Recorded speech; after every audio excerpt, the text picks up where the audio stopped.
Hello, everybody. Hope you're all having a great week. And today we are back for My Hero Academia, episode 62, or also season 3, episode 24. So, yeah, guys, we're following up on that amazing episode where we had character development that was very much needed, but perfectly timed, in my opinion. It was all fantastic. I absolutely loved it. And now we have 2 episodes left in the season, so just so you guys know, I'm obviously going to be doing these last 2, and then after that, for those that you don't know, I'm going to be doing the movie. It's going to be in full-length format for everybody. For those of you who don't know what that is, it means there's going to be a timer in the corner, and you guys are going to be able to watch the whole thing with me, because, I'm not just going to try to edit an episode down to, the 10-minute highlights for a movie. That's just kind of ridiculous. You guys would barely get to see anything. Um, so, yeah, that'll be interesting. I'll be doing those either immediately after, or I might take like a 1 week break or something. We'll see about that. But anyways, regardless of that, I don't know what these last 2 episodes are going to bring. I theorize they mentioned opening ceremony. Maybe it's going to be something about that, or maybe they won't even touch on that. I have no idea. So, yeah, guys, without further ado, I say we just jump in and watch this, shall we? Alrighty, and for you full lengthers, we're going to be starting the episode in 5, 4, 3, 2, 1, now. Where are we? Bakugo? No. Never mind. Obviously.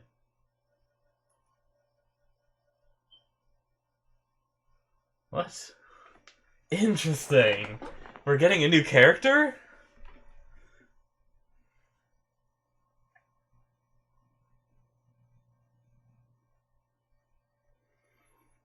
Who's talking to him?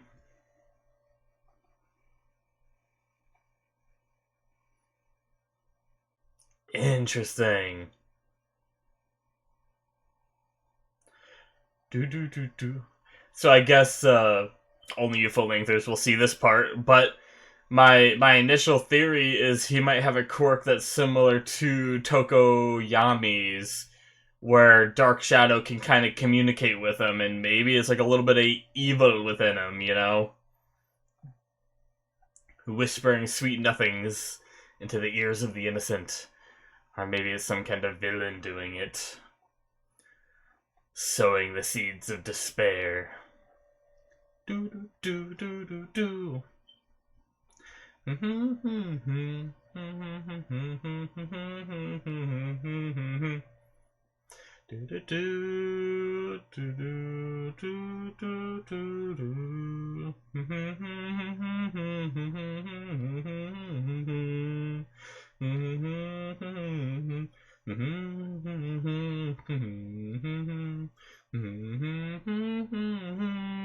Oh, it's such a good song, guys.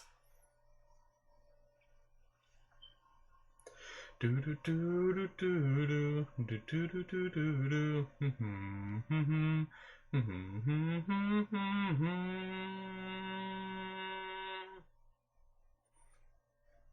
One and only. A season for encounters. Interesting. Maybe a bunch of new characters.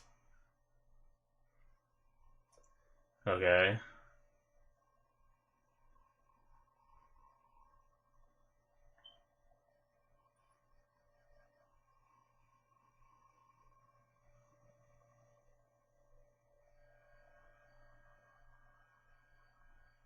Hmm.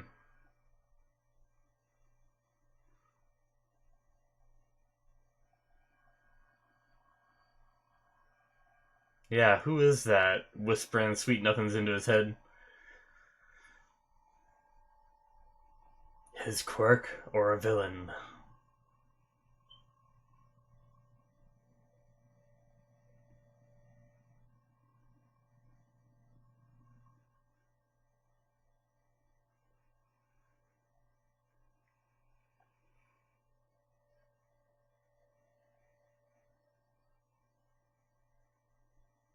Hmm.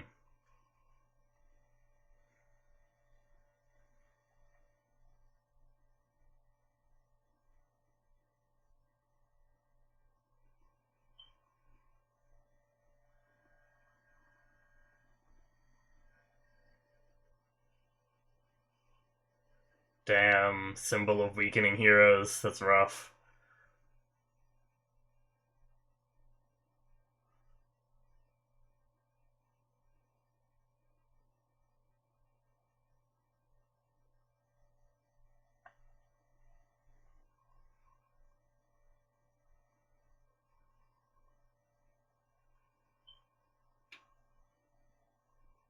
Hmm.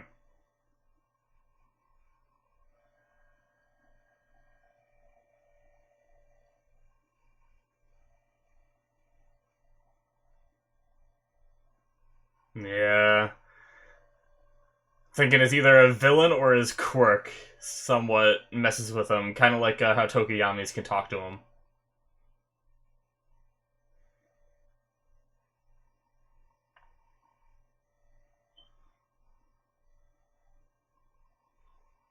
That's freaking crazy looking villain.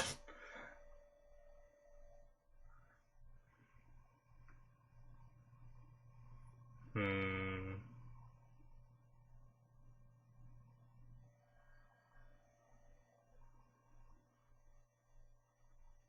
See, this is about to get wrecked.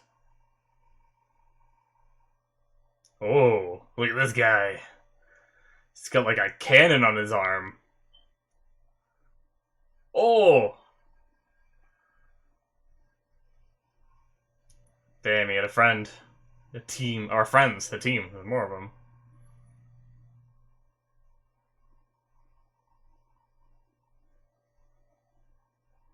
Okay, so one of the teams that was mentioned prior. Well, not them specifically. I mean, All for One mentioned that like different factions are gonna start moving.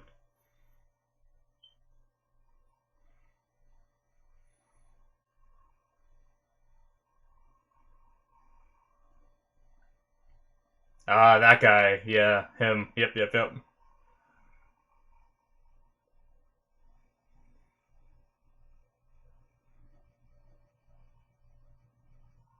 So he has some kind of connection to this guy. So he has underground ties. I'm still not gonna say he's a villain quite yet.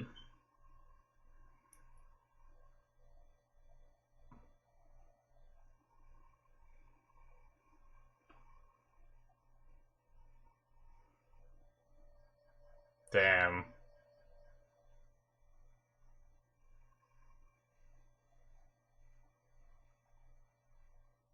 Hmm.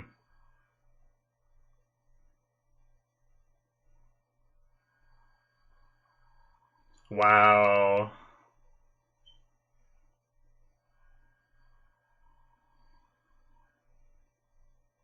This is an interesting character. I am loving this.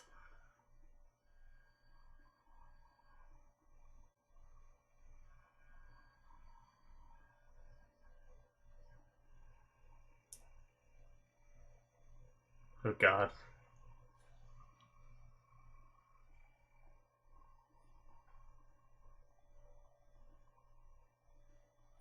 Uh, Dobby. Wow. So judging who's worthy and who's not, and just taking each other down. I love how his eyes like get a good glow to him, even if it's just his flames reflecting in him or whatnot. It still looks awesome. Ah, interesting. That is cool. Okay.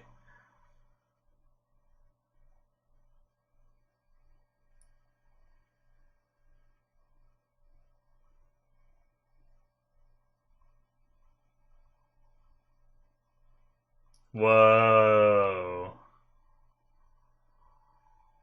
Damn.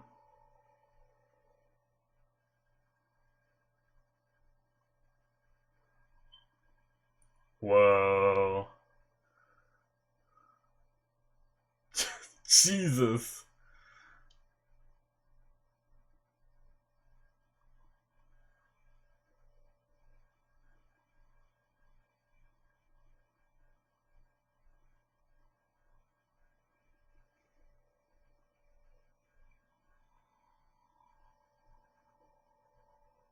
Wow.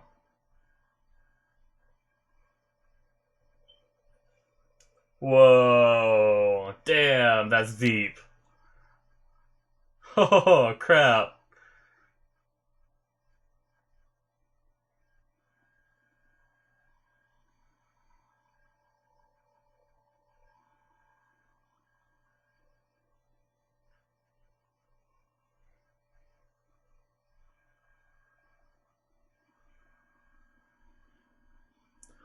Whoa. Oh, that is disturbing.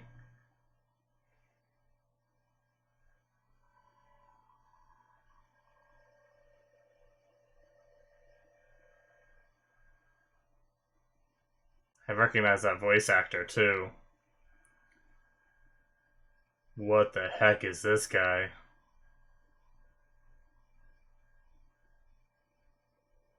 What the heck?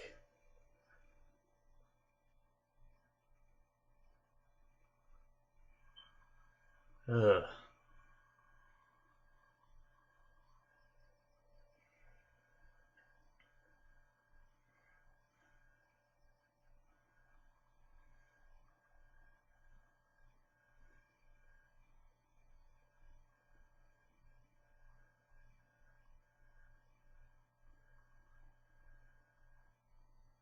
Hmm? He just, like, almost hit the personality right there at the end.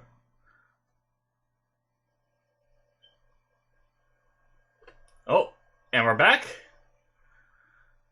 Whew, that was an interesting half of an episode. Damn.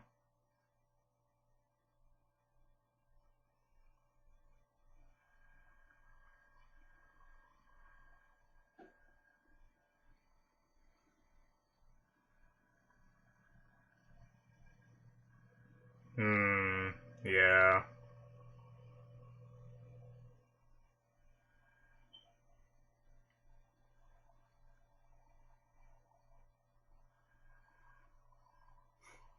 I love you so much. Oh god, Monoma.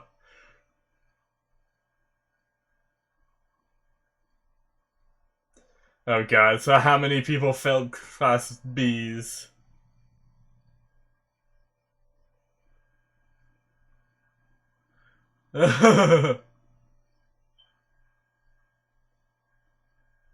Whoa. Damn. I didn't expect that, but that's cool, I guess. We've seen her a few times, but I don't think we've ever heard her talk.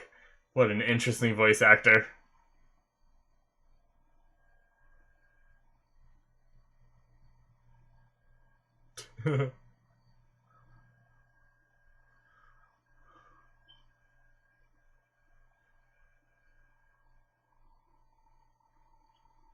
Mmm.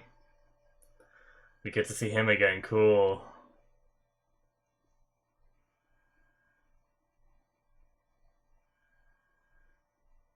Ooh.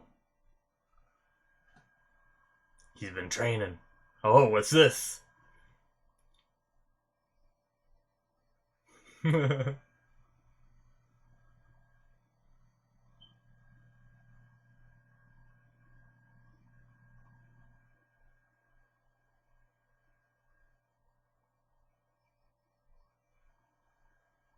Okay.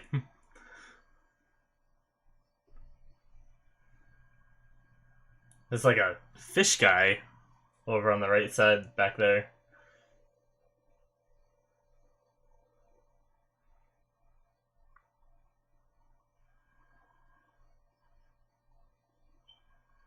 Hmm.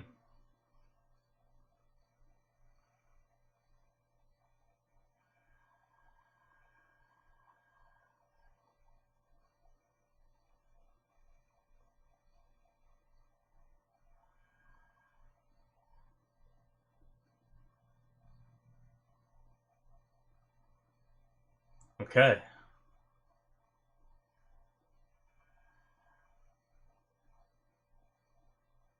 Alright.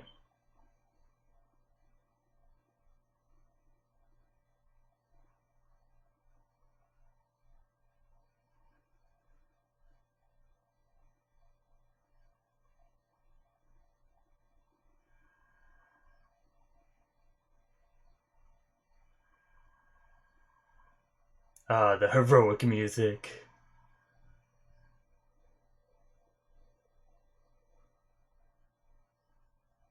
Oh, so this is back, like, around when he got hired.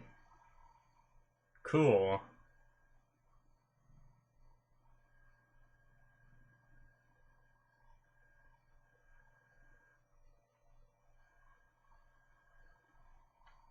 Interesting that they panned up on him when they said that. Ooh.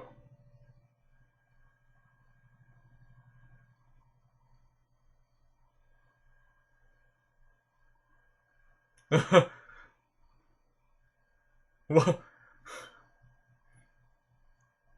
What the heck is this guy? Alright.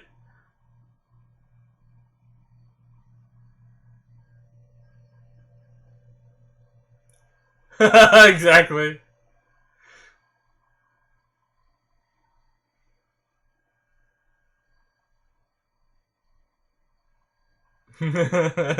Well, they kind of are. In this instance, anyway. Whoa, some crazy freaky characters. Oh, there's that guy.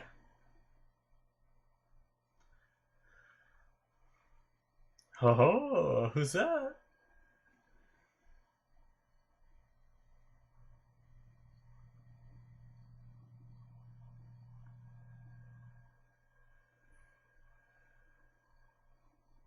Okay.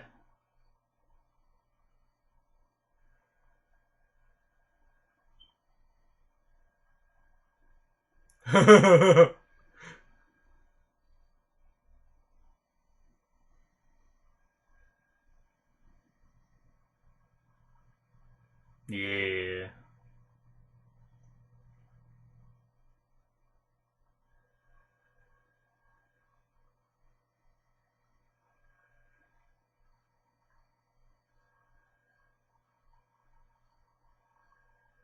Okay, let's hear it.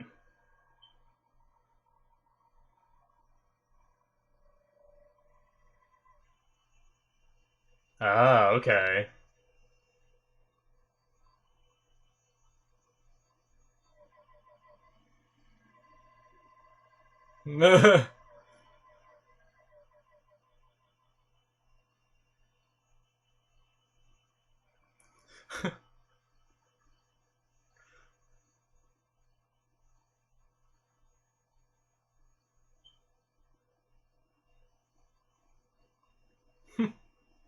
Cool.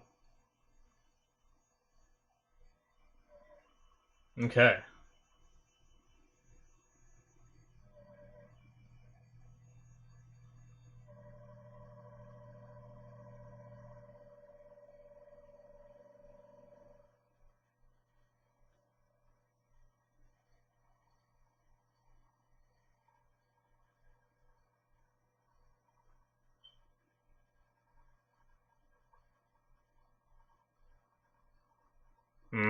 Okay.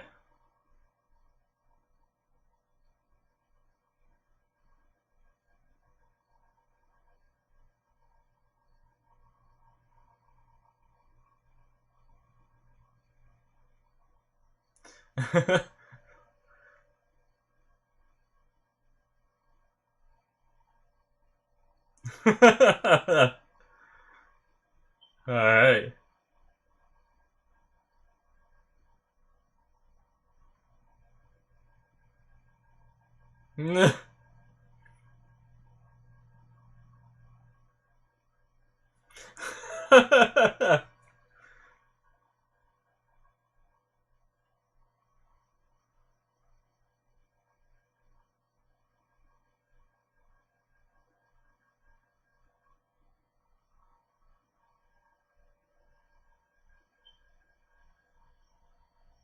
So that face Midoriya.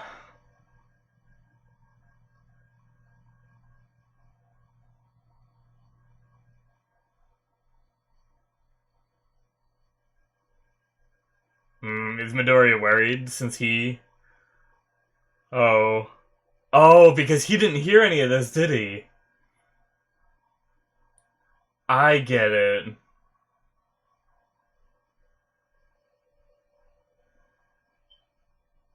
Okay. Damn, so they can't even tell them anything. So angry.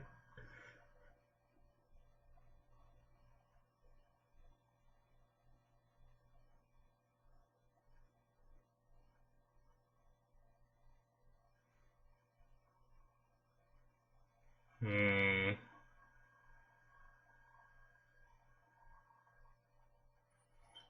Oh god, that's creepy as hell. It's that blonde guy from before, isn't it? I'm guessing. He can walk through walls, it seems like, possibly? Or somehow merge with the walls?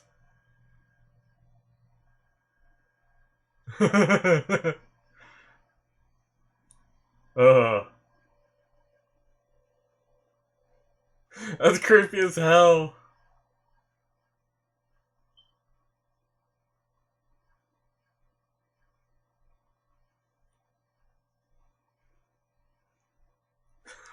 This guy's so weird.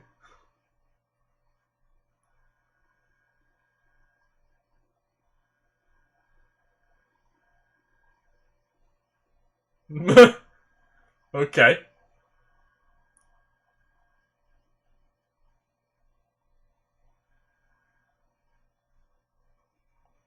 Okay.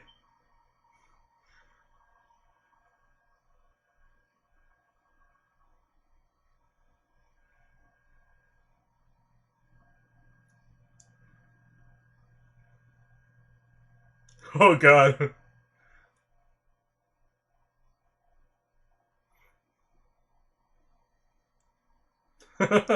Jeez.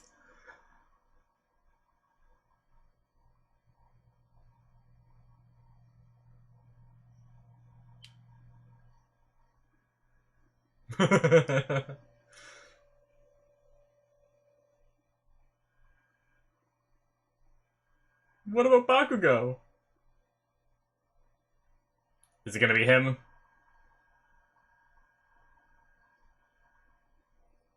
Oh, some of them. Interesting.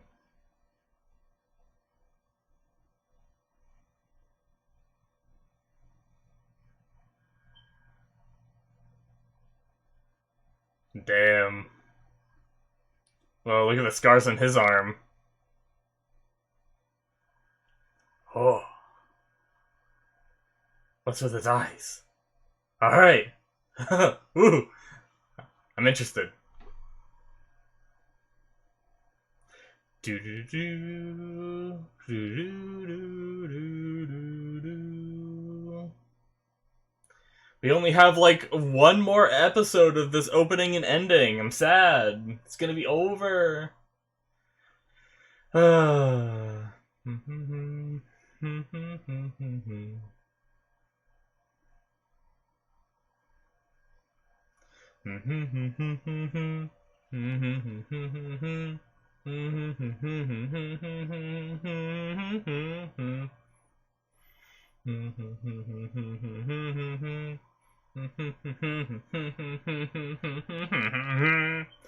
I actually really like this song. Like, I think I said it in one of my other videos, but I didn't I didn't really like the visuals, and that made me not really like the song. But now that I've gotten used to the visuals and I just really listen to the song, it's actually really good. I really like it.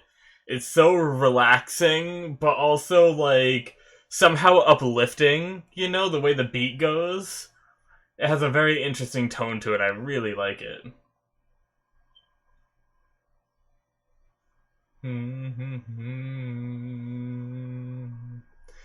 Alright, and no preview. Alrighty, guys, so that is the end of episode 62 or season 3 episode 24. Man, that was good. That was a big information dump. Like, holy crap, we just got like back to back to back to back, barely any pauses, like just a lot of talking. I apologize if a lot of my reaction this time was just me going like, huh, uh-huh, yeah, wow, oh. You know, it's just like, I was just trying to keep up with everything, and honestly, I still miss some stuff, and I very much apologize for that. But it was just rapid fire information. What'll happen is, after I finish editing this episode, by editing it, I'll get to like watch through it again, and I really analyze the episode when I'm editing, because I try to keep in either parts where I reacted or important parts to the overall plot of the show, and that's when I'm editing the episode down, that's what I try to keep. And so that's where I usually see everything that I missed. And then I also watch a couple reactions of it in dubbed as well.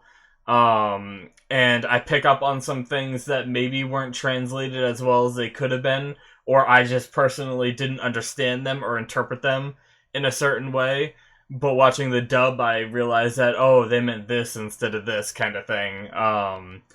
So it really helps me with information for the future and really understanding the episode and stuff that I missed. But regardless of that, let's get talking about this episode. So the whole first half was Dabi, who we didn't know as Dabi for the longest time.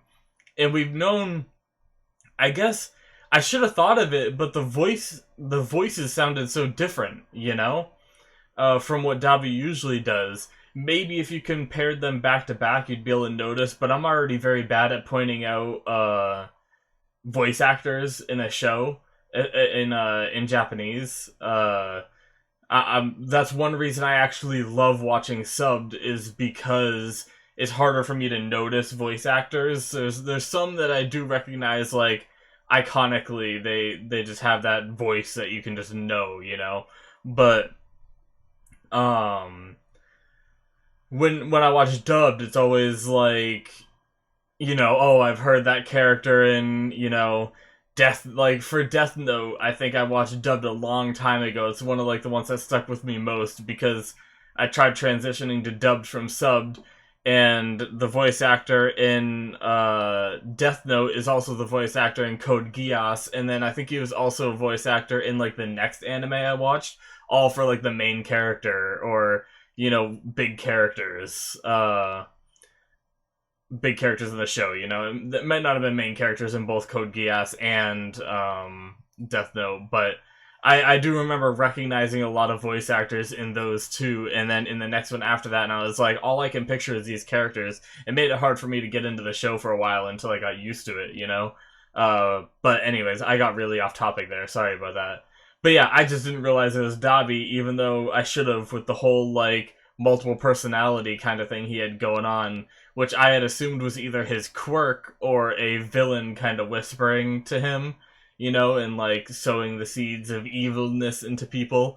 But yeah, it ended up being Dabi. He does have kind of like a split personality, it seems like, where, you know, he's used his quirk so much that he even started like not to know which one was a real one.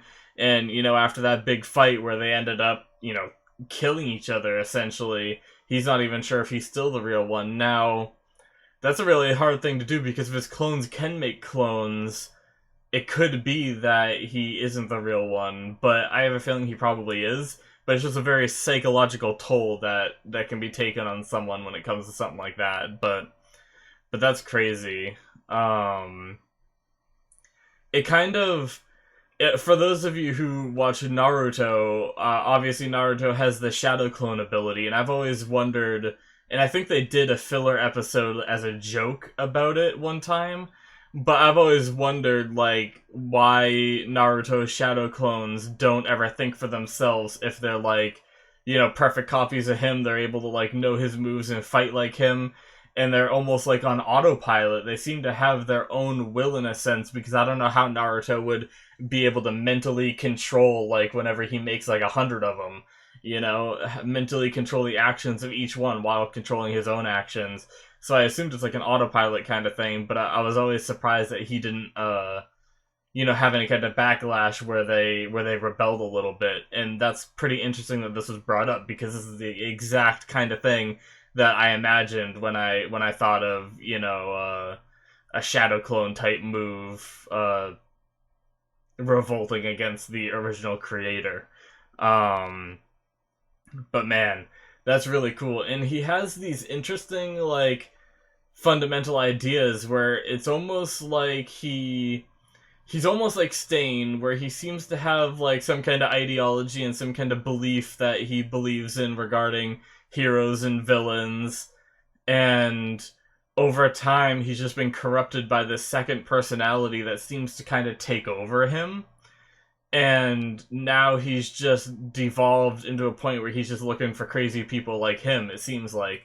There was a lot that you could, like, subtext analyze in what he said, and maybe pull out some insane information regarding his character. But I think that's roughly the gist of what I understood from it, you know, because he was talking about how, like, he agreed with the news reporter and everything, but then his little voice in his head was always like, no, join the dark side, you know, like whispering into him.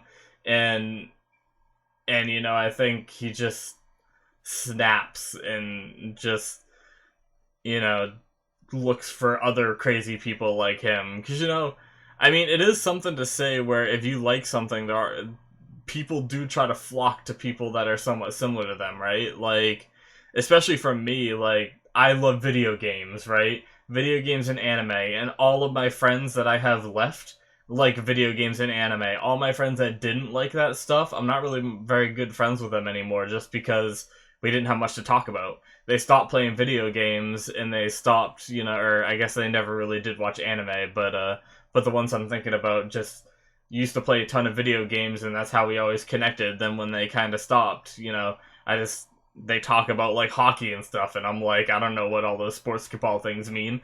So, you know, we just kind of drifted apart, and now all my friends left are, you know, like I said, the ones that watch anime and play video games.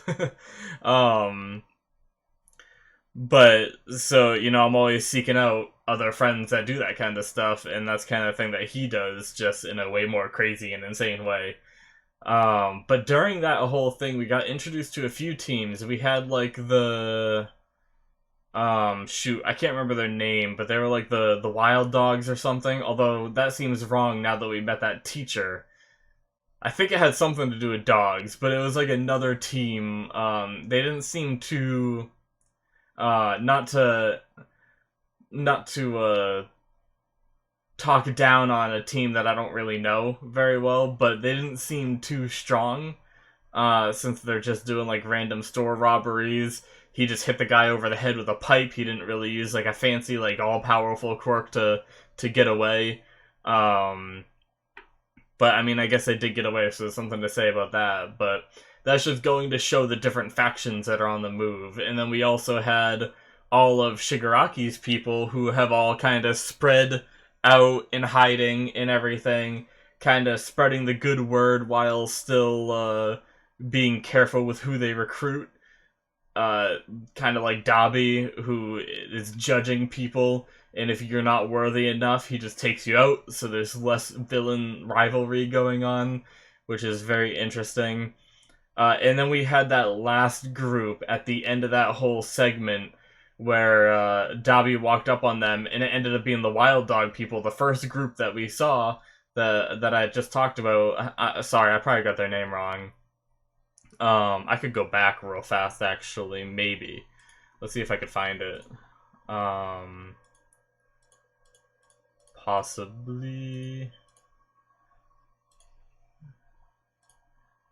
Yeah, let's see. We are Team Reservoir Dogs. Okay, there we go. Yeah, so they were, like, taken out already by this new team that had, like, the bird masks on them. And it almost, like, whichever villain, I'm guessing the lead guy we saw there, is probably the one that did, like, merged one of them with a tire, and the rest of them were, like, sticking out of their car and crazy stuff. I think one was sticking out of the ground, too.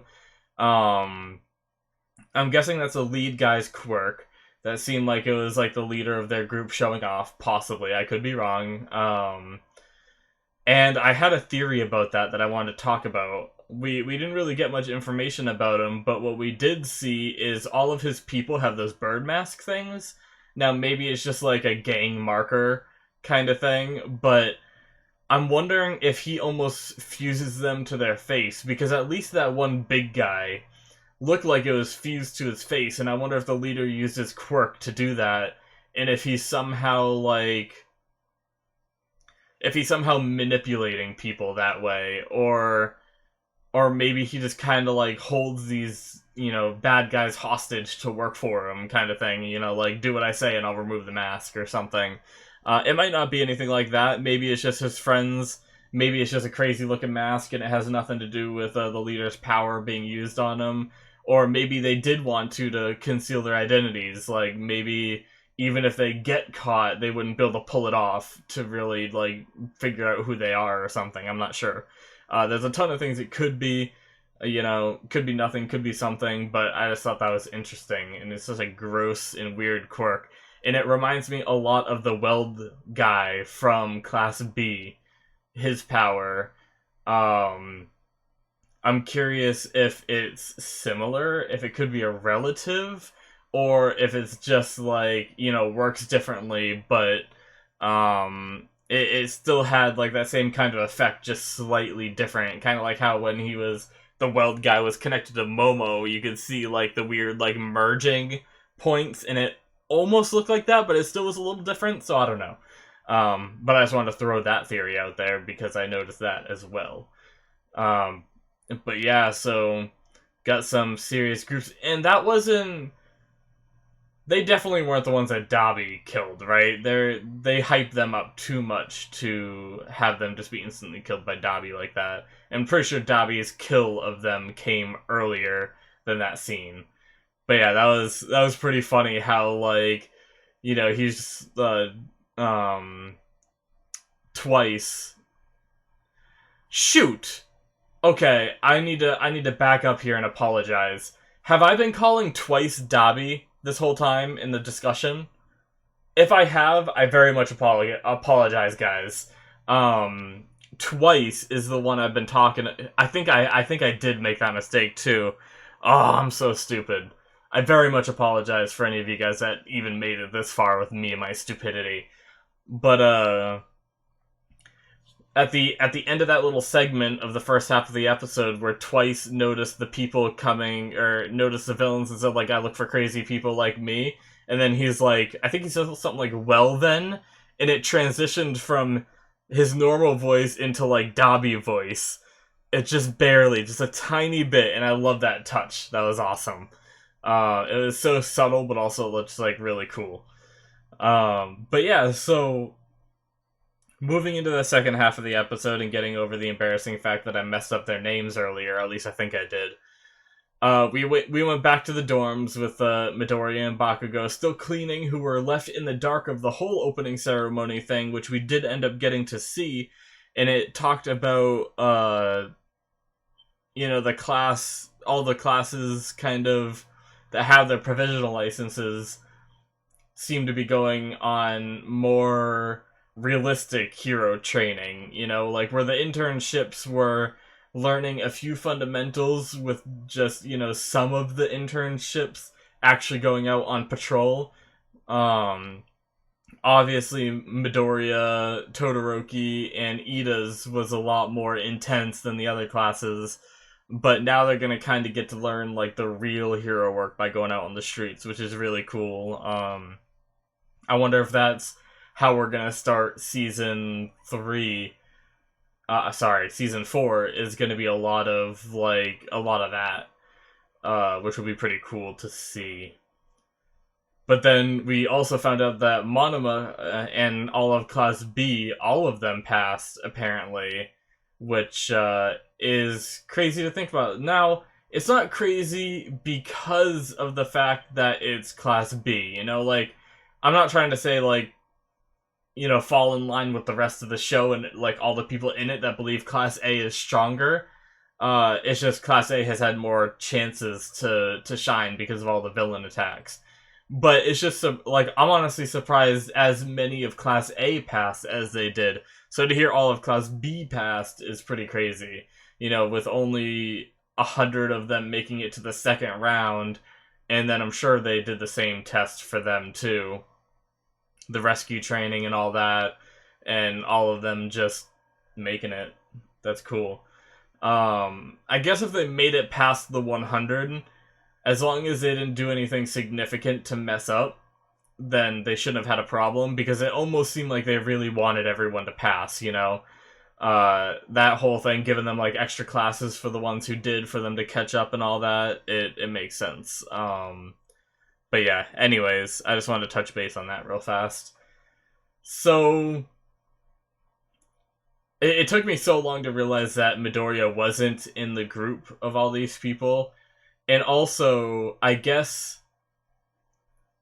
I wonder if there's more to the new guy with the blonde hair, part of the big three that we saw.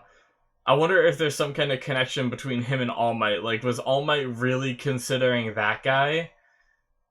To the point where I wonder if he even confronted him about it, possibly.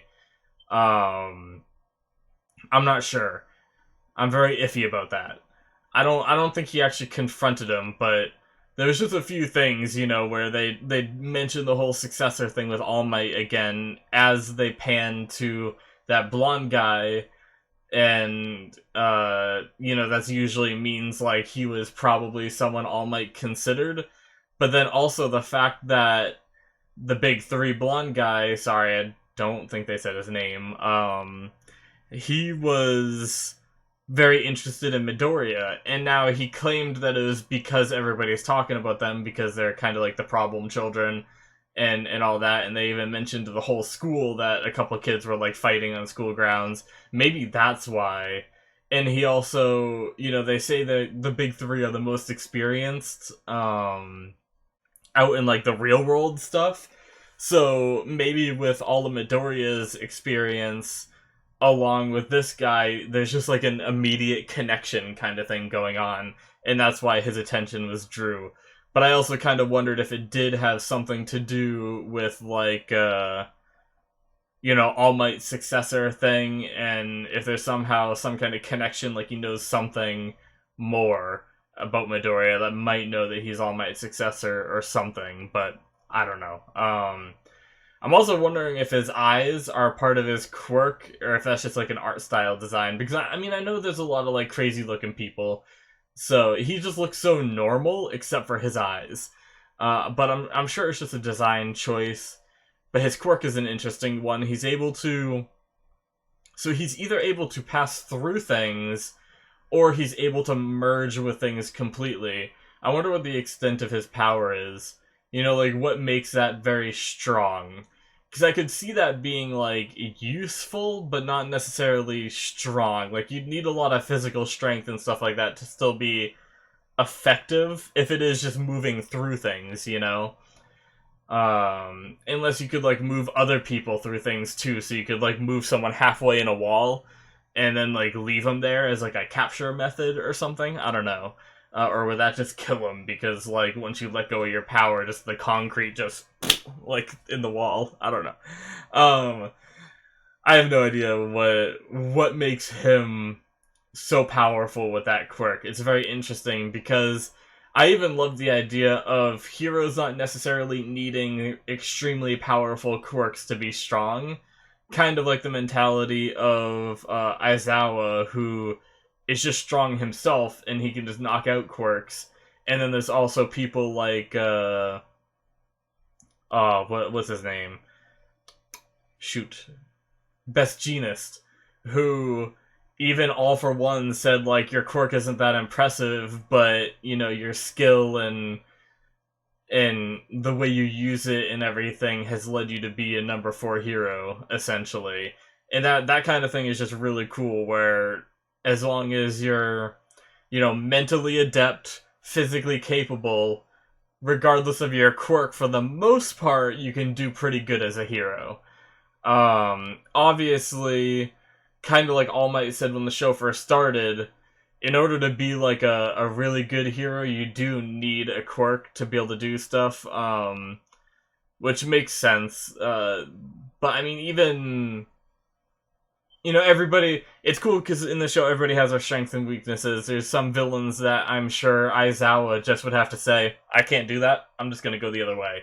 You know, because if it's one of those like heteromorphic types, I think is the word they used back in the USJ, with that weird like crystal four-armed guy that attacked him and said like you can't erase his quirk because of that.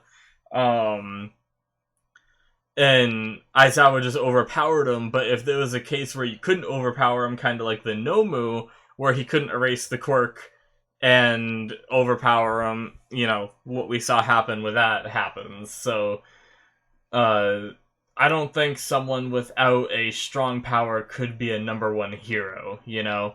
But I still think you could be a hero. Like, you couldn't be like All Might if you didn't have a power, essentially, but yeah. What else did we have this episode? We had Midoriya kind of on fire a bit when he realized he was missing very important things in his 3 days off, and he seemed very apologetic in wanting to learn everything that he missed and all that, so that was pretty funny. I feel like I missed some stuff, but I'm not sure.